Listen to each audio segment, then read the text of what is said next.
Assalamualaikum warahmatullahi wabarakatuh. Alhamdulillahi rabbil alamin. Wassalatu wassalamu ala asyrafil anbiya'i wal mursalin wa ala alihi wa ashabihi ajma'in. Ashhadu an la ilaha illallah wahdahu la syarika lah wa ashhadu anna Muhammadan abduhu wa rasuluh. Amma ba'du. Alhamdulillah, kembali kita bersyukur kepada Allah Subhanahu wa taala. Sampai saat ini Allah masih memberikan kita kesehatan. Allah masih memberikan kita nikmat iman, nikmat Islam, sehingga kita dapat melangkahkan kaki kita ke masjid ini untuk melaksanakan salat zuhur berjamaah. Kemudian salawat serta salam kepada Nabi kita Muhammad sallallahu alaihi wasallam. Allahumma salli wa sallim wa barik ala Muhammadin wa ala alihi wa ashabihi ajma'in. Bapak Ibu kaum muslimin, kaum muslimat, jamaah zuhur yang dirahmati Allah Subhanahu wa taala. Banyak sekali perumpamaan yang dibawakan Allah Subhanahu wa taala di dalam Al-Qur'an agar mudah dipahami bagi orang yang berakal, bagi orang yang menggunakan akalnya. Dan juga di dalam hadis Nabi kita Muhammad sallallahu alaihi wasallam juga banyak menyampaikan, banyak memberikan perumpamaan. Semua perumpamaan itu dimaksudkan sebagai pelajaran bagi orang-orang yang berakal. Berikut ini kita akan membahas perumpamaan seorang mukmin bagi mukmin yang lainnya. Yang pertama, yaitu bagaikan pohon. Di dalam sebuah hadis Rasulullah sallallahu alaihi wasallam pernah bersabda, "Masalul mu'minina kamasaliz zar'i la tazalur rihu tufi'uhu wa la yazalul mu'minu yusibuhul bala." Perumpamaan seorang mukmin seperti tanaman. Angin menerpanya ke kiri dan ke kanan. Seorang mukmin senantiasa mengalami cobaan. Sedangkan perumpamaan orang munafik seperti pohon yang kuat, tidak pernah digoyangkan anginnya sampai dia ditebang. Kemudian perumpamaan yang kedua, yaitu bagaikan bangunan. Rasulullah sallallahu alaihi wasallam pernah bersabda, "Al-mu'minu lil mu'mini kal bunyani yashuddu ba'duhu ba'dan." Orang mukmin dengan mukmin yang lain itu seperti sebuah bangunan, sebagian menguatkan sebagian yang lainnya. Ini hadis Sahih Muslim nomor 4684. Kemudian perumpamaan yang ketiga, Bapak Ibu, yaitu di dalam hadis Nabi riwayat Muslim. Apa kata Nabi? Perumpamaan kaum mukmin dalam sikap saling mencintai, mengasihi dan menyayangi itu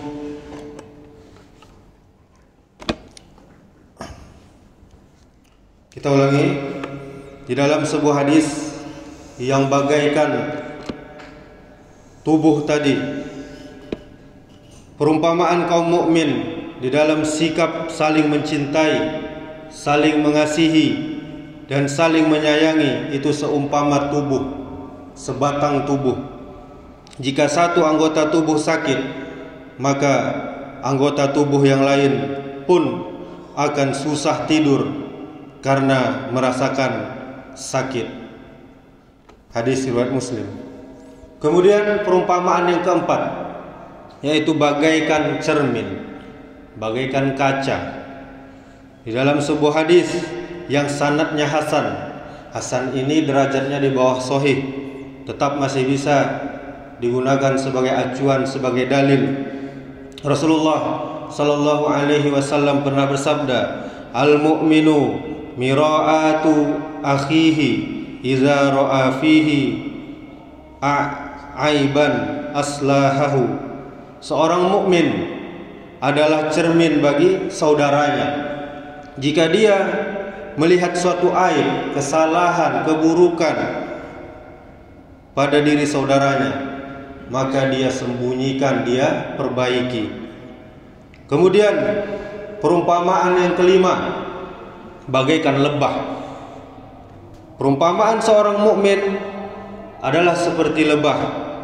Apabila dia makan, maka dia akan memakan sesuatu yang baik. Dan jika dia mengeluarkan sesuatu, dia pun akan mengeluarkan sesuatu yang baik pula.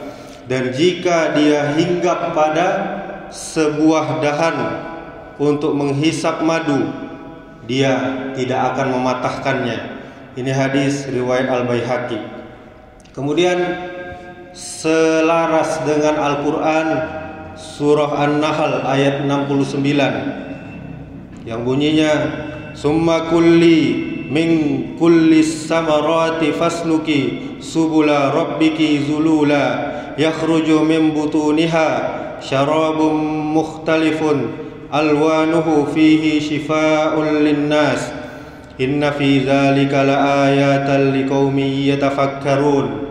Yang artinya, kemudian makanlah dari tiap-tiap macam-macam buah-buahan dan tempuhlah jalan Tuhanmu yang telah Allah mudahkan bagimu. Dari perut lebah itu keluar minuman, yaitu madu yang bermacam-macam warnanya. Di dalamnya terdapat obat yang menyembuhkan bagi manusia. Sesungguhnya pada yang demikian itu benar-benar terdapat tanda kebesaran Allah bagi orang-orang yang memikirkannya. Kemudian perumpamaan yang keenam, yaitu bagaikan pohon kurma. Rasulullah bersabda di dalam riwayat Tabrani, "Masalul mu'mini masalun nakhlati ma akhadta minha min syai'in nafa'aka." Perumpamaan seorang mukmin itu seperti pohon kurma.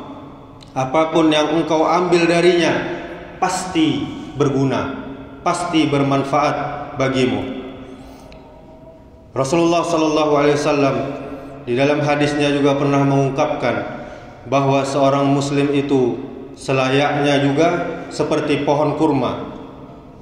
Sebagaimana sabdanya, sesungguhnya ada di antara pepohonan satu pohon yang tidak gugur daunnya. Pohon ini seperti seorang muslim. Maka sebutkanlah kepadaku apa pohon tersebut. Lalu para sahabat menerka-nerka pepohonan wadi. Kemudian Abdullah berkata, lalu terbesit dalam diriku pohon itu adalah pohon kurma, namun aku malu mengungkapkannya. Kemudian mereka para sahabat berkata, wahai Rasulullah, kasih tahu kami, beritahu kami, pohon apa itu? Lalu Rasul menjawab, ia adalah pohon kurma. Ini Sahih Bukhari nomor hadis 61. Kemudian selaras juga dengan ayat di dalam Al-Quran, surah Ibrahim ayat 24 dan 25. Alam taro kaifa daraballahu masalan kalimatan thayyibatan kasyajaratin thayyibatin asluha sabitan wa far'uha fis sama'. Tidakkah kamu perhatikan bagaimana Allah telah membuat perumpamaan kalimat yang baik itu seperti pohon yang baik, akarnya teguh dan cabangnya menjulang ke langit. Kemudian di ayat 25-nya, tu'ti ukulaha kullahinim biizni rabbiha wa yadriballahu al-amsala lin-nasi la'allahum yatazakkarun. Pohon itu memberikan buahnya pada setiap musim dengan seizin Tuhannya. Allah Subhanahu wa taala membuat perumpamaan-perumpamaan itu untuk manusia kita semuanya, supaya kita selalu ingat.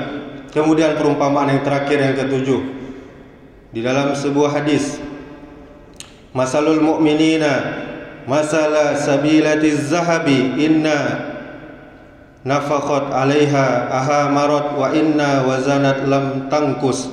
Perumpamaan seorang mukmin itu seperti lempengan emas. Kalau engkau tiupkan api di atasnya, dia menjadi merah. Kalau engkau menimbangnya, tidaklah berkurang. Hadis riwayat Baihaqi. Kaum muslimin, saudaraku, jamaah yang dirahmati Allah Subhanahu wa taala, itulah 7 perumpamaan seorang mukmin. Maka dari itu, jadilah kita seperti perumpamaan tersebut, yang intinya menjadi orang yang bermanfaat bagi orang lain.